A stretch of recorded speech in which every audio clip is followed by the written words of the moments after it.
All right, thanks for joining us with the Chris Goodwin podcast. And today I'm at Irvine Police Department. If you're not familiar with Irvine, well, it's in the heart of Orange County, California. And this is one of the finest police departments in the nation. I will say this for one reason. There are stats out there. You can do the research on the website to verify exactly what I'm saying, but for 18 straight years, the city of Irvine was ranked #1 safest city in America.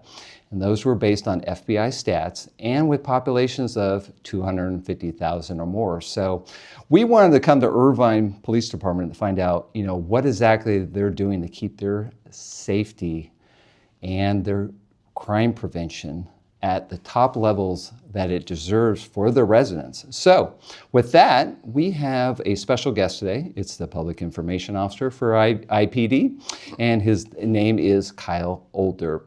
And Kyle, thank you for joining us. Thanks for having me. And just wanted to go in. We're going to have actually several questions for you today. But great. One of the things I wanted to start with was, what are the biggest challenges like crime and traffic safety that you're seeing in Irvine currently? So the unique thing about Irvine is we're still growing. We're one of the few cities in Orange County that is actively growing. We're really proud that we are the second largest landmass in Orange County. Pretty soon we're gonna have the largest population. So with that growth, there's constant change in our city. One of the big examples of that is our great park. So we're gonna have to figure out how to keep a metropolitan park safe with a water park and an amphitheater and a bunch of new attractions that are coming online. So we're constantly adjusting and evolving to the city and the changes. But the foundation of everything that we do is our partnership with our community. Our partnership with our community is something that we have valued from day one since the inception of the police department. And they are our eyes and ears out there every single day. And we strive to keep this beautiful city safe every single day. Yeah, and I noticed that just driving around the city, the developers they keep building homes. Like, for example, Orchard Hills and the Great Park, like you just talked about over the last few years, a lot of new homes. And it's pretty cool, which means more residents and more police officers needed for Irvine Police Department. So seems like recruitment's a big deal for you guys, though. Would you agree? Yeah, and I know you're going to speak to Sergeant Grange about that. That is definitely a challenge because we want the best police officers policing this great city. And we're very picky and we're very, very selective. So it is very important to us to have the finest officers out in the field serving our community. Excellent. And I know we had talked previously, but sounds like you've been with the Irvine Police Department for quite some time. Maybe you can share with us, because obviously you're the Public Information Officer now. What other roles have you played in the department? Yeah, I've been really fortunate to be here for about 30 years. Oh, wow. I worked in traffic for about 25 years as a traffic investigator. I was on collateral assignment with the Explorer program. I was an Explorer coordinator.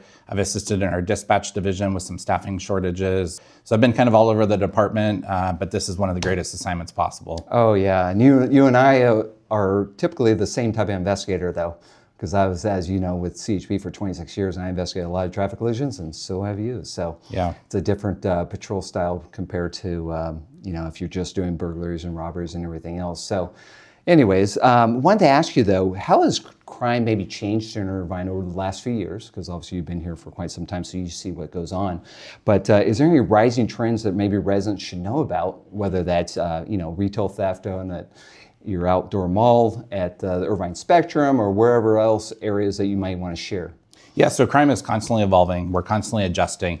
So I think one of the things that we've seen pretty prominently in Southern California is organized retail theft. That has been a hot topic for the last few years. We have been hitting organized retail theft very, very hard with aggressive enforcement. We have a new crime impact unit, and we're going after people. You come to Irvine and commit crime, we have a hashtag don't commit crime in Irvine.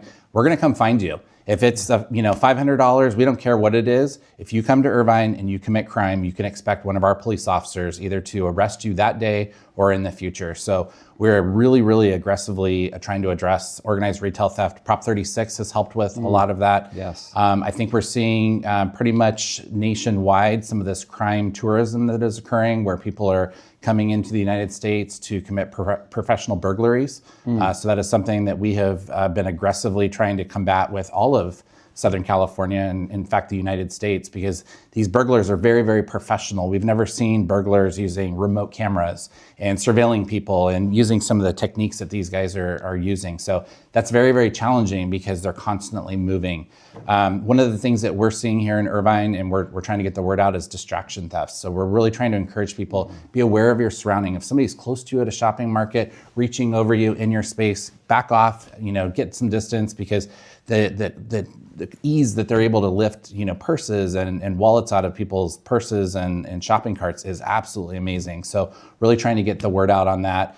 But we're fortunate. We have a very, very safe city. But again, it's that community partnership. It's working with people and having the eyes and ears out there. People see something, we need them to say something. Give us a call so we can investigate. So it's a daily quest and something that we're working really hard every single day to keep this city safe. Yeah, so it sounds like awareness is one of the big parts of that, and just look around. And I think one of the other big problems is when people are shopping, if they put a purse in their shopping cart, Yeah.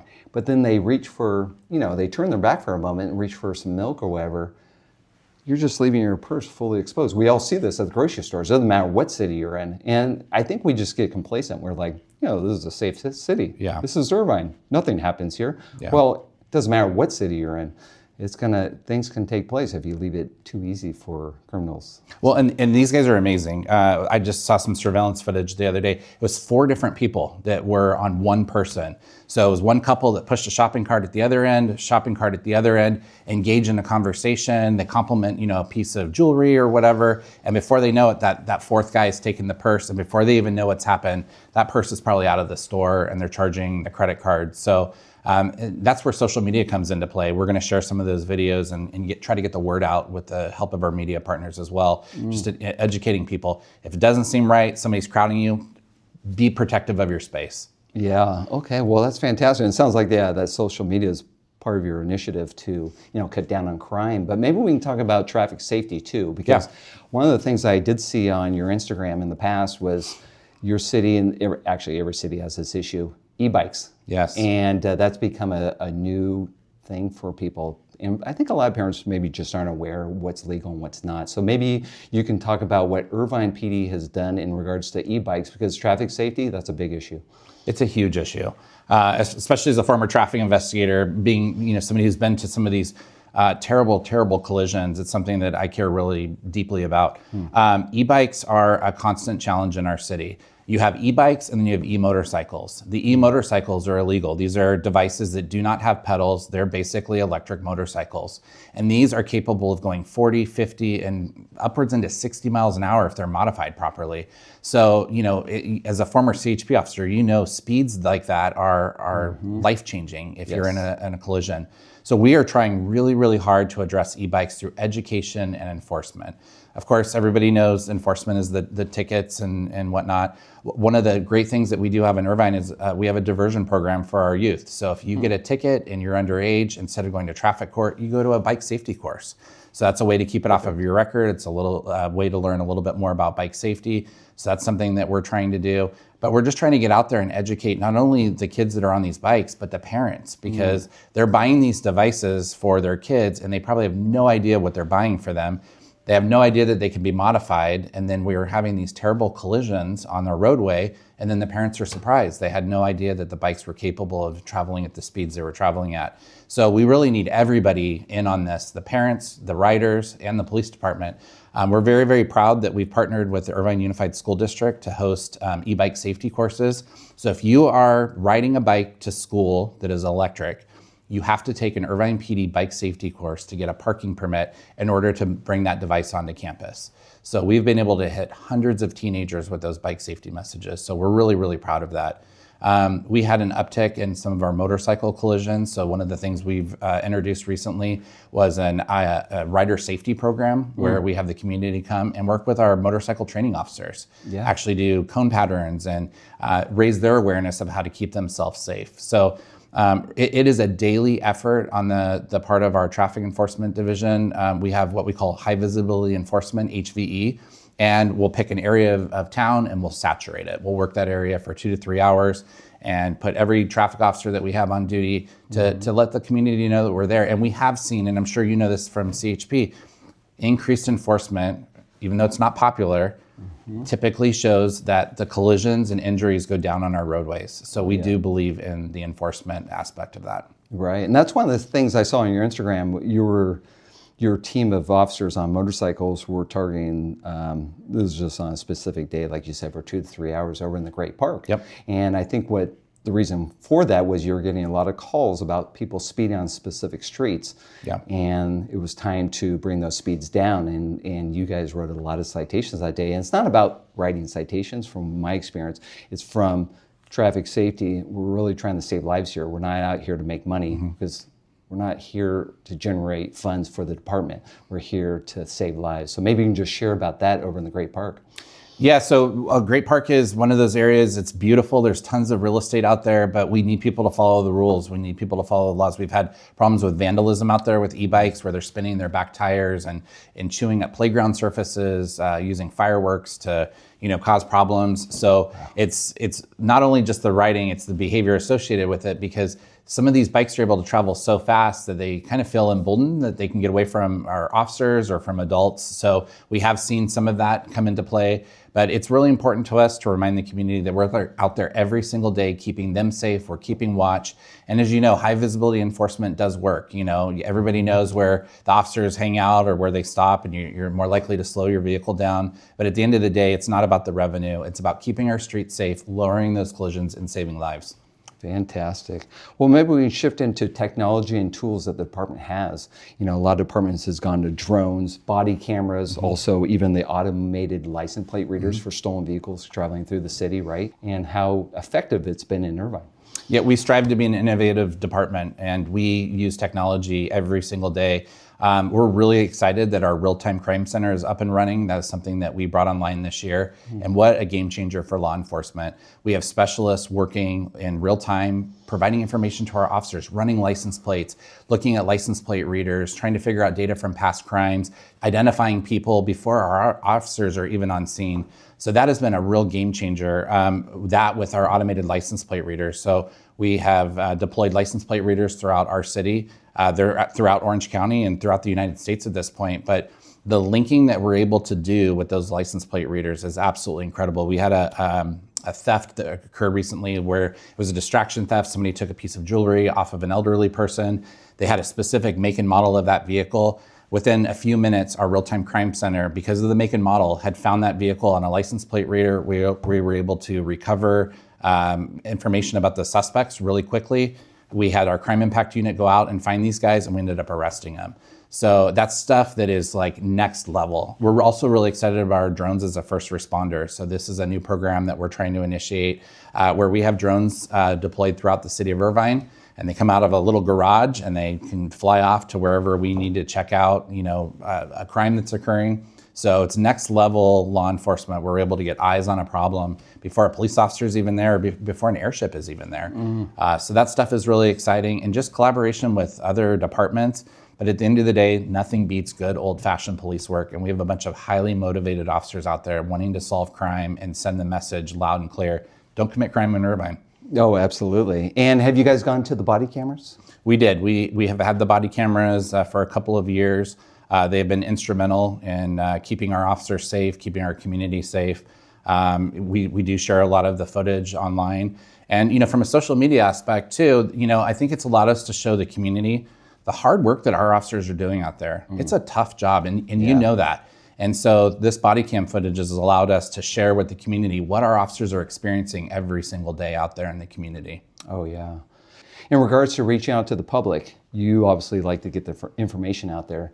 And before social media was really popular, it was more like Orange County Register would call you, or LA Times. They take a statement over the phone or in person. They write a story, and somebody opened up their paper that landed on the front of their house. They read it in the morning with their coffee, and they're like, oh, look what Irvine did yesterday, But nowadays it's instant. Yeah. So maybe you can share what platforms Irvine PD uses in order to get the information out to their residents. Yeah, so Instagram and Facebook are really where we tell our stories and share the great work our cops are doing every single day out there. X, we try to use for why is there a helicopter flying over? Why are there a bunch of police cars at this particular location? And that's really how we talk to the news. We have a hashtag Irvine PD PIO. That's something they follow. So if we have something that's breaking or major, they know to follow that account, and that's how our reporters are able to get the information. Nextdoor is also an amazing platform for us. We have over 25,000 registered users. We're able to push out messages to either neighborhoods or to our community when things are going on or breaking. So we really try to program those with timely information and let the community know what's going on, because everybody wants to know why the helicopter is circling their neighborhood, or why are there 5 Irvine police cars in the neighborhood this afternoon. So that is what has been amazing about social media, is instead of writing a press release and waiting for the morning paper the next day, I'm able to get on there and push out a message instantly to all of our followers and tell our story first, and not have to worry about the rumors and the speculation. We pride ourselves on getting timely messages out, or what we call holding statements. So we're very, very aggressive with getting that information out there and keeping our community informed.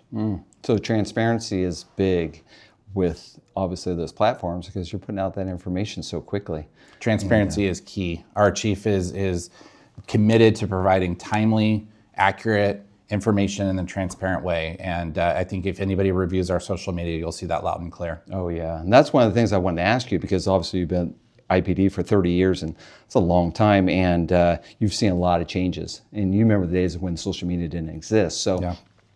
say from when you first began, and I know you weren't PI the whole time, but from when you first began at Irvine PD to now, what are the biggest changes from old school relaying information to the public versus now with social media? Yeah, I mean, I think when you and I both started, the common thread was no comment. We don't have anything to say. You know, we didn't work with the media the way we work with the media today. We look at the media as a true partner in telling our story and getting our information out there. Social media, of course, changed the way that information flows, because we had to rely on the media to get that information to people's screens or to their newspapers.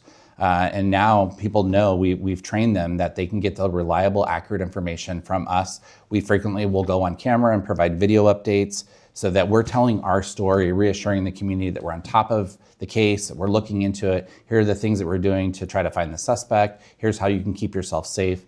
So having the ability to reach out to our community with literally a push of a button and the simplicity of a cell phone is absolutely amazing for our agency. And the positive feedback that we get from our community is unbelievable. I don't think too many people go online to thank their toothpaste company, you know, for the great toothbrushing that they got to have in the morning, or, you know, somebody thanking the kitty litter company that their kitty litter was amazing that day. But every single day, people come onto our social media to thank our officers, to praise them for the work that they're doing, to thank them for keeping them safe.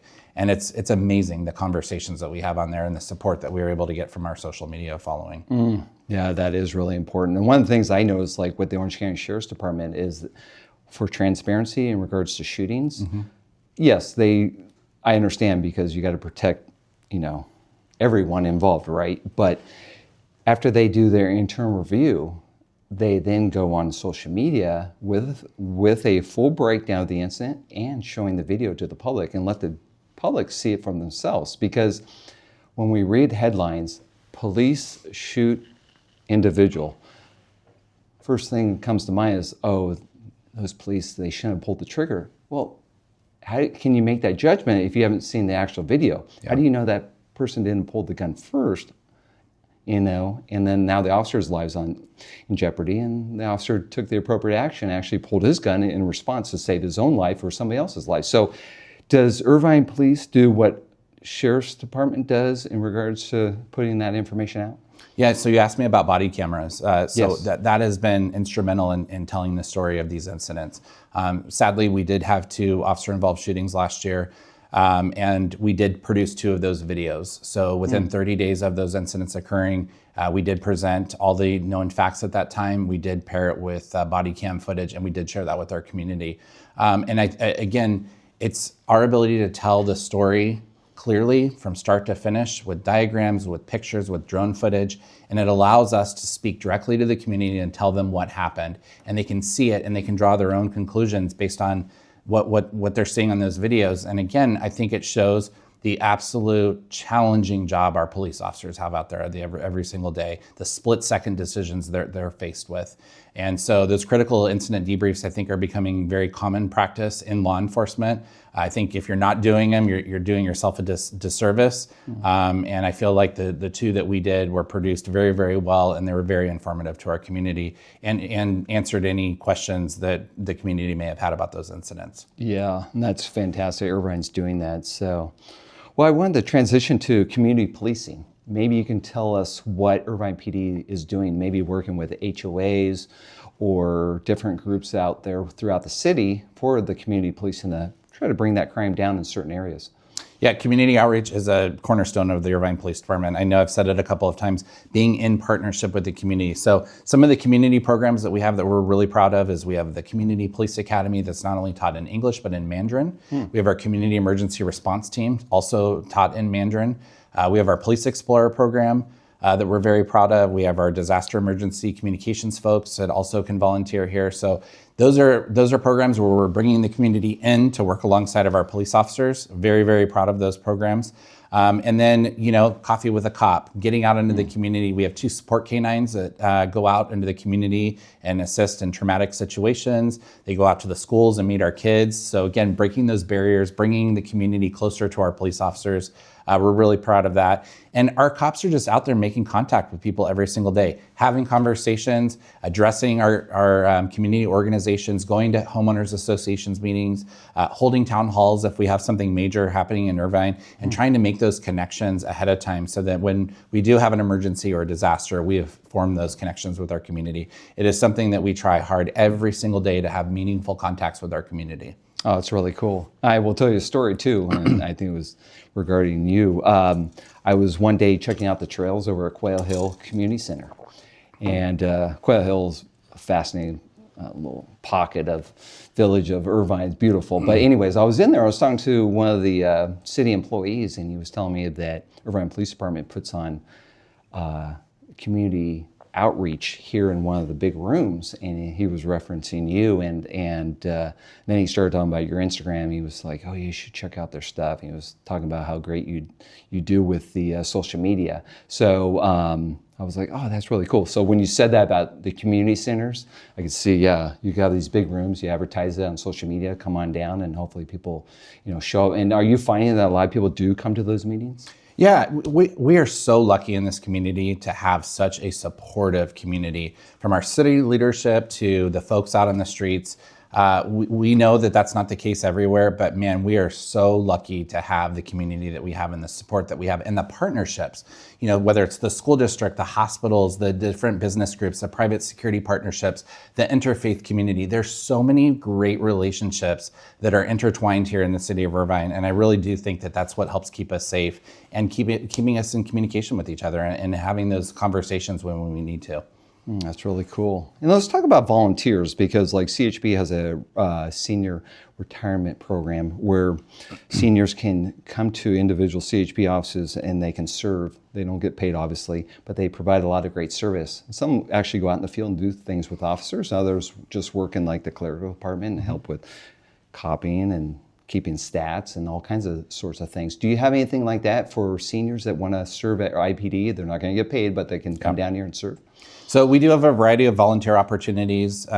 Typically what we do is we have somebody take either our CERT program or our Community Police Academy program to get familiar with our department. And usually out of that, there's opportunities to assist with DUI checkpoints or different community events or in different positions in the police department. So anybody that's interested in those opportunities, we definitely encourage them to reach out to our community engagement department and get on board with some of our programs and see what's available to them. And then, our police explorers are a great example of volunteers. We've got over 75 highly motivated teenagers that volunteer their time here. I started as an explorer. It was a game changer for me. So it's also a great way to build some of those bridges with our community and have those conversations with the youth and have them understand what we do here at the police department. So can't recommend the Explorer program enough. It's fantastic. And I think that's how a lot of people develop and become a police officer maybe at Irvine, because you probably have hired a lot of people over the years that came through that program. Am I right, with the Explorers? Fun fact, our chief of police was a police explorer. Oh, really? Yep. Oh, so from explorer to the chief of police. Oh, so that's really cool. He's very, very proud of that program. So he obviously supports it very much so because of what he experienced. Absolutely. Oh, that's cool. Well, in regards to residents, if they want to provide, say, feedback or even suggestions or just report a concern, and I'm not talking about a 911 situation. I'm talking about anything they see within the community, because obviously they drive around the city. They see things you don't even see. Yep. How can they contact Irvine PD? What's the best method to get that information to you? So calling our non-emergency number is probably the easiest way to do that. They can have a conversation with a dispatcher or a desk officer. We want people to call us to see something, say something. It may seem a little suspicious, or you may not be sure about something. Give us a call. Let us figure it out. There may be something that we're looking for, or maybe there's something in that phone conversation that we think needs to be investigated. We've always kind of had the mindset of no call too small. If you call us, we're going to come out. We do have Access Irvine, which is an app that you can get on as well and submit concerns about graffiti or vandalism. So we still use that app, or just having a conversation with a police officer. If you see one of our officers out in the field, or one of our traffic investigators or crime scene investigators, have a conversation with them. Of course, they may be busy on a call, but if the opportunity is there and you can speak to them, they're always more than willing to have those conversations. Oh, that's fantastic. And that's one of the things I was thinking is not everybody wants to pick up the phone anymore. It's just people are going away from phones, it seems like, and they feel so comfortable on their iPhones or just on their home computer. So they can send emails or some sort of, you have something on your online system that they can report things? Yeah, so we have an app that you can report things on. They can get on our website. There's a variety of email addresses that they can contact us, or social media. We answer just about every single private message that we get. It's not monitored 24 hours a day, but we do try to get back to people pretty quickly. Oh, okay. So probably within a week's time, they may get a response, whether that's a phone call or maybe just another email right back to them, right? Yep. Oh, that's really cool. So, well, that's a lot of great information regarding, what's going on here in Irvine and with the police department. I really appreciate your time. And maybe before we wrap up here, is there any other information you want to share about your department that people maybe should know? Yeah, we encourage everybody to like and subscribe our social media platforms. We're pushing out information almost every single day, and it really will give you an insight into the great work that the men and women of this department are doing every single day to keep our community safe. We provide crime prevention tips. We've learned that flyers and graphics don't work very well to catch people's attention. So what we do find is if we show an example of that through a crime that has occurred and how to not be a victim of those crimes, we're sharing those. So every single day, we're pushing out some great information on there. Well, fantastic. And I've seen those posts, and Instagram, if you have not been on their social media platform, check it out, because you have a tremendous following, by the way. It's one of the largest ones I've seen in most police departments. And so you're doing a fantastic job as PIO. Keep up the good work. And thanks for having us. Thanks so much for being here. Come on down to Irvine Police Department. And thank you very much. Have a great day. Thanks, everybody.